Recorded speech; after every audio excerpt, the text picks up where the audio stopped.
ಯಾವಾಗ ನಮಗೆ ಇನ್ನಷ್ಟು ಉತ್ತೇಜನ ಕೊಡ್ತೀರಿ ಅಂತ ಕಾಯ್ತಾ ಇದ್ದಾವೆ. ನೀವು ಹೇಗೆ ನೋಡ್ತೀರಿ ಕರ್ನಾಟಕಕ್ಕೆ ಪ್ರಾಮಿನೆನ್ಸ್ ವೈಸ್ ಫಸ್ಟ್ ಪ್ರಾಮಿನೆನ್ಸ್ ಇಂಥದ್ದು ಕೊಡಲೇಬೇಕು ಅಂತ ಯಾವುದು ಅಂತ ಅನ್ಸುತ್ತೆ? ಖಂಡಿತವಾಗಿ, ಯಾಕೆಂದರೆ ಈಗ ನಿರ್ಮಲಾ ಸೀತಾರಾಮನ್ ಅವರು ಕರ್ನಾಟಕವನ್ನು ರೆಪ್ರೆಸೆಂಟ್ ಮಾಡಿದವರು ಡೆಲ್ಲಿಗೆ.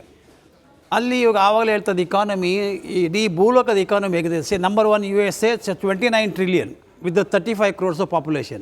China is a $19 trillion economy with a 140 population. ನಮ್ಮ ಇಂಡಿಯಾ ಇದ್ದಂಗೆ. ಆದರೆ India is today is 4 trillion. Say that is now at the 5th position. Now is going to become the 3rd position because that is going to cross $5 trillion economy. ಅದು 3rd position ಬರುತ್ತೆ.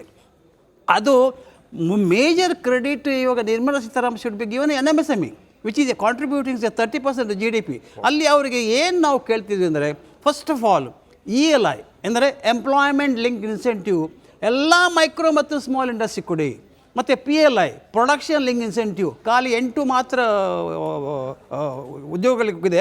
ಅದನ್ನು ಇಡೀ ಯಾರ್ಯಾರು micro ಮತ್ತು small industry ತಯಾರು ಮಾಡ್ತಾರೆ ಅವರಿಗೆಲ್ಲರಿಗೆ PLI ಕೊಡಿ. ಅದಲ್ಲದೆ ಇವಾಗ ನಮ್ಮ ಕರ್ನಾಟಕದಲ್ಲಿ ಈಗ ಮಂಗಳೂರು ಬಂದರಿದೆ, ಪೋರ್ಟ್ ಇದೆ. ಈಗ ಪೋರ್ಟ್ ಡೆವಲಪ್ಮೆಂಟ್ ತಗೋತಾ ಇದ್ದಾರೆ.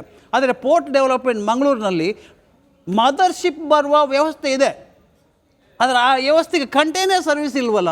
ಈಗ ಹುಬ್ಬಳ್ಳಿ ಅಂಕೋಲದೊಂದು ರೈಲ್ವೆ ಲೈನನ್ನು ಮಾಡಿಸಿಕೊಡಿ, ಆವಾಗ ಈ ನಾರ್ತ್ ಕರ್ನಾಟಕದಲ್ಲಿ ಎಕ್ಸ್ಪೋರ್ಟ್ಸ್ ಎಲ್ಲ ಮುಂಬೈ ಹೋಗೋದನ್ನು ಬಿಟ್ಬಿಟ್ಟು ಎಲ್ಲ ನಮ್ಮ ಮಂಗಳೂರಿಗೆ ಬರುತ್ತೆ, ಇಕಾನಮಿ ಇಂಪ್ರೂವ್ ಆಗುತ್ತೆ ಅಂದ್ಬಿಟ್ಟು ಈಗ ಹುಬ್ಬಳ್ಳಿ ಅಂಕೋಲದ ಇನ್ನೂ ಆಗಿಲ್ಲ. ಪ್ಲಸ್ ಈಗ ಸೌತ್ ಕರ್ನಾಟಕದಿಂದ ಶಿರಾಡಿ ಘಾಟ್ನಲ್ಲಿ ಇವತ್ತಿನವರೆಗೆ ಒಂದು ಒಳ್ಳೆ ರೋಡ್ ಇಲ್ಲ, ಆ ಕನೆಕ್ಟಿವಿಟಿ ಇಲ್ಲ. ಸೊ ಕಂಟೈನರ್ ಸರ್ವಿಸೇ ಇಲ್ಲ ಮಂಗಳೂರಿಗೆ. ಸೊ ಮಂಗಳೂರು ಬಂದರ್ ಹಾಕಿ ಏನು ಪ್ರಯೋಜನ? ಅದರ ಕೋಸ್ಟಲ್ ಏರಿಯಾದಲ್ಲಿ ಕರ್ನಾಟಕದಲ್ಲಿ ಈಗ 8 ಮತ್ತು 9 ಬಂದರುಗಳು ಪೋರ್ಟ್ಗಳನ್ನು ಅನೌನ್ಸ್ ಮಾಡಿದ್ದಾರೆ. ಆದರೆ ಇರುವ ಪೋರ್ಟಿಗೆ ನೀವು ಫೆಸಿಲಿಟಿ ಮಾಡಿಕೊಡೋದೆ ಅನೌನ್ಸ್ ಮಾಡಿ ಏನು ಪ್ರಯೋಜನ? ಹಾಗಾದರೆ ಈ ಬಜೆಟ್ನಲ್ಲಿ ಸರ್ಕಾರದಲ್ಲಿ ಅನೌನ್ಸ್ಮೆಂಟ್ ಮಾತ್ರ ಮಾಡಿ ಕೊಡೋದಾ ಅಥವಾ ಏನಾದರೂ ಕೆಳಗಡೆ ಬಂದು ಗ್ರೌಂಡ್ ಲೆವೆಲಲ್ಲಿ ಮಾಡ್ತಾಯಿದ್ದೀರಾ? ಅದ್ರ ಬಗ್ಗೆ ಪೋರ್ಟ್ ಬಿಟ್ಬಿಡಿ, ರೋಡ್ ತಗೊಳ್ಳಿ. ರೋಡ್ ಒಂದು ನಮ್ಮ ಮೈಸೂರು ಮತ್ತು ಬ್ಯಾಂಗ್ಳೂರು ಒಂದು ಬಿಟ್ಬಿಟ್ಟು ಇಂಟರ್ನ್ಯಾಷನಲ್ ಕ್ವಾಲಿಟಿ ರೋಡ್ ಒಂದು ಬಿಟ್ಬಿಟ್ರು ಬಾಕಿ ಎಲ್ಲಿಯಾದರೂ ಒಂದು ಅಂಥ ರೋಡ್ ಇದೆಯಾ? ರಾಜಸ್ಥಾನ್ ಹೋಗಿ, ಬಿಹಾರ್ ಹೋಗಿ, ಮಧ್ಯಪ್ರದೇಶ ಹೋಗಿ, ಸೌತ್ ಈಸ್ಟರ್ನ್ ಅಸ್ಸಾಂ, ನಾಗಾಲ್ಯಾಂಡ್ ಹೋಗಿ, even including Jammu Kashmir first class international type road ಇದೆ. ನಮ್ಮ ಕರ್ನಾಟಕದಲ್ಲಿ ದರಿದ್ರ ಯಾಕೆ ಇಲ್ಲ? ರೋಡ್ಗಳು ಯಾಕೆ ಕೊಟ್ಟಿಲ್ಲ?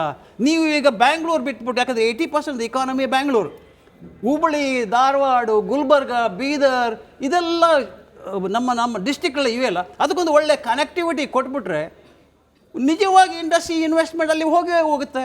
ರೋಡ್ ಆಗಲಿ ಏರ್ಪೋರ್ಟ್ ಆಗಲಿ ಮಾಡಿದರೆ ಹೋಗುತ್ತೆ. ಅದು ಯಾಕೆ ಈ ಚಿಂತನೆಗೆ ಬಂದಿಲ್ಲ? ಇದು ನಮ್ಮ ವಿಪರ್ಯಾಸ ಕರ್ನಾಟಕದಲ್ಲಿ. ಇದನ್ನ ಸಂಸದರ ಮೇಲೂ ಕೂಡ ಸ್ವಲ್ಪ ಹೊಣೆಯನ್ನು ಹೊರಿಸಬೇಕಾ ಅಂತ. ಖಂಡಿತವಾಗಿ ಯಾಕಂದ್ರೆ ಬಿಜೆಪಿ ಸರ್ಕಾರ ಕರ್ನಾಟಕದಲ್ಲಿರುವ in addition to your opinion, of course Bengaluru Mysuru express corridor ಇದನ್ನು ಬಿಟ್ಟರೆ ಬೇರೆ ಕಡೆ ಇಲ್ಲ ಅಂತ. ನೀವು ಅದಕ್ಕಿಂತ ಹಿಂದೆ ಅಟಲ್ ಬಿಹಾರಿ ವಾಜಪೇಯಿ ಅವರ ಸರ್ಕಾರ ಬರುವವರೆಗೆ ಕರ್ನಾಟಕದಲ್ಲಿ ಹೈವೇಗಳ ಸ್ಥಿತಿ ಹೇಗಿತ್ತು? ಇವತ್ತಿರುವಂಥ ಹೈವೇಗಳು ಅವತ್ತಿನ ರಸ್ತೆಗಳನ್ನು ಕಂಪೇರ್ ಮಾಡ್ಕೋಬೇಕು. ನಾನು ನೆಕ್ಸ್ಟ್ ಪಾಯಿಂಟ್, ಮಧ್ಯೆ ಅರ್ಧ ಕಿಲೋಮೀಟರ್, 400 ಮೀಟರ್, 200 ಮೀಟರ್ ಇವರು ಲ್ಯಾಂಡ್ ಅಲೋಕೇಟ್ ಮಾಡದೇ ಇರೋ ಕಾರಣಕ್ಕೆ, ಲಿಟಿಗೇಷನ್ ಕಾರಣಕ್ಕೆ ಇವತ್ತಿಗೂ ಎಷ್ಟು ವರ್ಷ ಆಯಿತು ಸರ್? ಸುವರ್ಣ ಚತುಷ್ಪಥ ರಸ್ತೆ ಯೋಜನೆ ಆಗಿ ಎಷ್ಟು ವರ್ಷ ಆಯಿತು ಸರ್? ಅದರ ನಂತರ 10 ವರ್ಷ ಮನಮೋಹನ್ ಸಿಂಗ್ ಸರ್ಕಾರ ಇತ್ತು.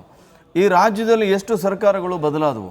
ಯಾಕೆ ಒಂದು ಸ್ಮಾಲ್ ಲ್ಯಾಂಡ್ ಲಿಟಿಗೇಷನನ್ನು ಬಗೆಹರಿಸುವಂಥ ಅಥವಾ ಯಾರು ಲ್ಯಾಂಡ್ ಕೊಟ್ಟಿದ್ದಾರೆ ಅವರಿಗೆ ಪರಿಹಾರ ಕೊಡುವಂತಹ ಒಂದು ದಾರ್ಷ್ಟ್ಯವನ್ನು, ಅದೊಂದು ಪ್ರಿಯಾರಿಟಿ ಅಂತ ಯಾಕೆ ರಾಜ್ಯ ಸರ್ಕಾರದ ದೃಶ್ಯಗಳಲ್ಲಿ ಗಮನಿಸ್ತಾ ಇದ್ದೀವಿ. ಅಮಿತ್ ಶಾ ಅವರ ಆಗಮನ ಆಗಿದೆ. ಇನ್ನೇನು ಕೆಲವೇ ಕ್ಷಣಗಳಲ್ಲಿ ಪ್ರಧಾನಿ ನರೇಂದ್ರ ಮೋದಿ ಅವರು ಕೂಡ ಸಂಸತ್ ಭವನವನ್ನ ಪ್ರವೇಶ ಮಾಡಲಿದ್ದಾರೆ. ನನ್ನ ಕಲೀಗ ಶ್ರುತಿ ಅತಿಥಿಗಳಿಗೆ ಮತ್ತೊಂದು ಪ್ರಶ್ನೆ ಜೊತೆಯಲ್ಲಿ ರೆಡಿ ಆಗಿದ್ದಾರೆ. Over to you Shruti. Okay, thank you Smita. Hariprakash sir ಮಾತಾಡ್ತಾ ಇದ್ರು ಅಭಿವೃದ್ಧಿ ವಿಚಾರಕ್ಕೆ ಸಂಬಂಧಪಟ್ಟಂತೆ ಪ್ರತಿ ಬಾರಿ ಬಜೆಟ್ ಮಂಡನೆ ಆಗುತ್ತೆ, ಹಲವು ವಿಶೇಷತೆಗಳನ್ನು ಒಳಗೊಂಡಿರುತ್ತೆ. ಬಟ್ ಅದು ಎಲ್ಲವೂ ಕೂಡ ಭಾಷಣಕ್ಕೆ ಸೀಮಿತ ಆಗ್ಬಿಡುತ್ತಾ ಅನ್ನೋದು ಜನಸಾಮಾನ್ಯರ ಪ್ರಶ್ನೆ. ಇದು ಎಷ್ಟರ ಮಟ್ಟಿಗೆ ಇಂಪ್ಲಿಮೆಂಟ್ ಆಯಿತು ಅನ್ನೋದು ಕೂಡ ಬಹುತೇಕರಿಗೆ ಗೊತ್ತೇ ಆಗೋದಿಲ್ಲ ಸರ್. ಭಾಷಣಕ್ಕೆ ಸೀಮಿತ ಆಗಿರೋದಿಲ್ಲ. ಪೊಲಿಟಿಕಲಿ ನಾವು ನೋಡಿದಾಗ ಆಗ ಹೇಳ್ತೀವಿ ಭಾಷಣಕ್ಕೆ ಸೀಮಿತ ಆಗಿದೆ ಅಂತ.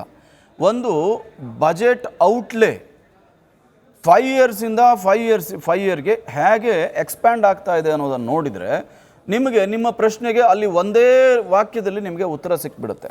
ಆದರೂ ನಾವು ಅದನ್ನು ಹೇಳ್ತೀವಿ. ಉದಾಹರಣೆಗೆ ಕಾರ್ಮಿಕರಿಗೆ ಏನು ಕೊಟ್ವಿ, ಇಂಡಸ್ಟ್ರಿಗೆ ಏನು ಕೊಟ್ವಿ, ಅಗ್ರಿಕಲ್ಚರ್ಗೆ ಏನು ಕೊಟ್ವಿ. ಕರ್ನಾಟಕದ ಸ್ಪೆಸಿಫಿಕ್ ಆದಂತಹ ಪ್ರಶ್ನೆಯನ್ನು ಏನು ಸಿಗುತ್ತೆ ಅಂತ ಶ್ರೀಲಕ್ಷ್ಮಿ ಮೇಡಮ್ ಕೇಳಿದ್ರು. ಕರ್ನಾಟಕದ ಒಂದು ಎಕ್ಸಾಂಪಲ್ ಹೇಳ್ತೀನಿ ಸರ್. ಫಸಲ್ ಬಿಮಾ ಕರ್ನಾಟಕದಲ್ಲಿ ಸರಿಯಾದಂತಹ ಡೇಟಾ ಕೊಡದೇ ಇರೋ ಕಾರಣಕ್ಕೆ ಇವತ್ತಿಗೂ ಕರ್ನಾಟಕದಲ್ಲಿ ಇಡೀ ರಾಜ್ಯಕ್ಕೆ ಅಫೆಕ್ಟ್ ಆಗಿದೆ ಈ ಬಾರಿ ಕೃಷಿಗೆ ಹವಾಮಾನ ವೈಪರೀತ್ಯದಿಂದ. ಇಡೀ ದೇಶದಲ್ಲಿ ಕೃಷಿ ವ್ಯವಸ್ಥೆ ಅಲ್ಲೋಲ ಕಲ್ಲೋಲ ಆಗಿದೆ, ಕರ್ನಾಟಕ ಮಾತ್ರ ಅಲ್ಲ. ಆದರೆ ನಮ್ಮಲ್ಲೂ ಒಂದು ಸರ್ಕಾರ ಇದೆ. ಆ ಸರ್ಕಾರಕ್ಕೆ ಕೇಂದ್ರ ಸರ್ಕಾರ ಕೇಳುವಂತಹ ಡೇಟಾವನ್ನು ಕೊಡೋದಕ್ಕಾಗಿಲ್ಲ ಅಂತ. ಮಲೆನಾಡಿನ ಉತ್ತರ ಕನ್ನಡ ಇರ್ಬೋದು, ಶಿವಮೊಗ್ಗ ಇರ್ಬೋದು, ಕೊಡಗು ಇರ್ಬೋದು, ಈ 4-5 ಜಿಲ್ಲೆಗಳಿಗೆ ಇವತ್ತಿಗೂ ₹1 ಫಸಲ್ ಬಿಮಾ ಯೋಜನೆ ಸಂದಾಯ ಆಗಿಲ್ಲ. ಇದು ಕೇಂದ್ರ ಸರ್ಕಾರದ ತಪ್ಪೋ, ಇನ್ಶೂರೆನ್ಸ್ ಕಂಪನಿಗಳ ತಪ್ಪೋ, ರಾಜ್ಯ ಸರ್ಕಾರ ಕಿವಿ ಹಿಂಡಿ ರೈತರಿಗೆ ಪರಿಹಾರ ಕೊಡಿಸಬೇಕಾದಂಥ ರಾಜ್ಯ ಸರ್ಕಾರ ಮತ್ತು ಅದರ ಅಧಿಕಾರಿಗಳ ತಪ್ಪ? ಕರ್ನಾಟಕದಲ್ಲಿ ಯಾಕೆ ಹೈವೇಗಳಾಗ್ತಾ ಇಲ್ಲ? ಯಾಕೆ ನೀವು ಕಂಪ್ಯಾರಿಸನ್ ಆಗ್ತಾ ಇಲ್ಲ? ಕೇಳಬೇಕಲ್ಲ ನಾವು. ವೀಕ್ಷಕರ ಗಮನಕ್ಕೆ ರಿಪಬ್ಲಿಕ್ ಕನ್ನಡದ ಸ್ಕ್ರೀನ್ ನ ಮೇಲೆ ನೀವು ಕೆಳಭಾಗದಲ್ಲಿ ನಾವು ಗ್ರಿಡ್ ಅಂತ ಕರಿತೀವಿ ಮಾಧ್ಯಮದ ಭಾಷೆಯಲ್ಲಿ, ಬಜೆಟ್ ನ ಹೈಲೈಟ್ಸ್ ಹಾಗೆ ಎಕ್ಸ್ಪೆಕ್ಟೇಷನ್ ಇದೆರಡು ಕೂಡ ಈಗ ಸದ್ಯಕ್ಕೆ ಏನೆಲ್ಲ ನಿರೀಕ್ಷೆಗಳಿದೆ ಅದರ ಅಂಶಗಳನ್ನ ಗಮನಿಸ್ತಾ ಹೋಗ್ತೀರಿ. ಬಜೆಟ್ ಮಂಡನೆ ಶುರು ಆದ್ಮೇಲೆ ಯಾವ್ಯಾವ ಕ್ಷೇತ್ರಕ್ಕೆ ಯಾವ್ಯಾವ ಕೊಡುಗೆಗಳು ಲಭ್ಯವಾಗ್ತಾ ಇದೆ ಅದರ ಡೀಟೇಲ್ಸ್ ಅನ್ನ ನೀವು ಗಮನಿಸ್ತಾ ಹೋಗ್ಬೋದು. ಒಂದು ಕ್ವಿಕ್ ಬ್ರೇಕ್ ಆದ ನಂತರ ಕಾಂಗ್ರೆಸ್ ತನ್ನ ಅಧಿಕೃತ ಟ್ವಿಟರ್ ಖಾತೆಯಲ್ಲಿ, ರಾಜ್ಯ ಕಾಂಗ್ರೆಸ್ ಘಟಕ ಅಧಿಕೃತ ಟ್ವಿಟರ್ ಖಾತೆಯಲ್ಲಿ ರಾಜ್ಯಕ್ಕೆ ಸೀಮಿತವಾದ ಬೇಡಿಕೆಗಳ ಒಂದಷ್ಟು ದೊಡ್ಡ ಪಟ್ಟಿಯನ್ನೇ ಕೊಟ್ಟಿದೆ. ಇದನ್ನ ಈಡೇರಿಸಲಿಕ್ಕೆ ಸಾಧ್ಯವಾಗುತ್ತಾ, ಹಾಗೆ ಈ ಬೇಡಿಕೆಗಳು ಎಷ್ಟರ ಮಟ್ಟಿಗೆ ಪ್ರಾಕ್ಟಿಕಲ್ ಆಗಿದೆ, ಇದ್ರ ಬಗ್ಗೆ ಚರ್ಚೆ ಮುಂದುವರಿಸೋಣ. ಪ್ರಮುಖವಾಗಿ ರೈತಾಪಿ ವರ್ಗ, ಅದು ಯಾಕೋ ಗೊತ್ತಿಲ್ಲ, ಮೋದಿ ಸರ್ಕಾರ ಬಂದ ನಂತರದಲ್ಲಿ ರೈತರ ಮನವೊಲಿಸುವಲ್ಲಿ ಪದೇ ಪದೇ ಎಡವುತ್ತಿದೆ ಅನ್ನೋ ರೀತಿಯಲ್ಲೇ ಇದೆ ಚಿತ್ರಣ. ಈ ಬಾರಿಯ ಬಜೆಟ್ನಲ್ಲಿ ರೈತಾಪಿ ವಲಯಕ್ಕೆ ಇರುವ ನಿರೀಕ್ಷೆಗಳೇನು, ಇದ್ರ ಬಗ್ಗೆ ಕೂಡ ಮಾತುಕತೆ ಮುಂದುವರಿಸೋಣ ಕ್ವಿಕ್ ಬ್ರೇಕ್ ಆದ್ಮೇಲೆ.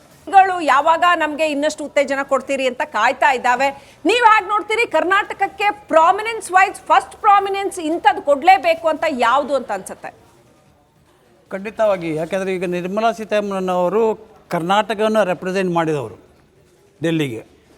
ಅಲ್ಲಿ ಇವಾಗ ಆವಾಗಲೇ ಹೇಳ್ತದೆ ಇಕಾನಮಿ, ಇಡೀ ಭೂಲೋಕದ ಇಕಾನಮಿ ಹೇಗಿದೆ. Number 1 USA, 29 trillion with the 35 crores of population. China is a $19 trillion economy with a 140 population. ನಮ್ಮ ಇಂಡಿಯಾ ಇದ್ದಂಗೆ. ಆದರೆ India is today is 4 trillion.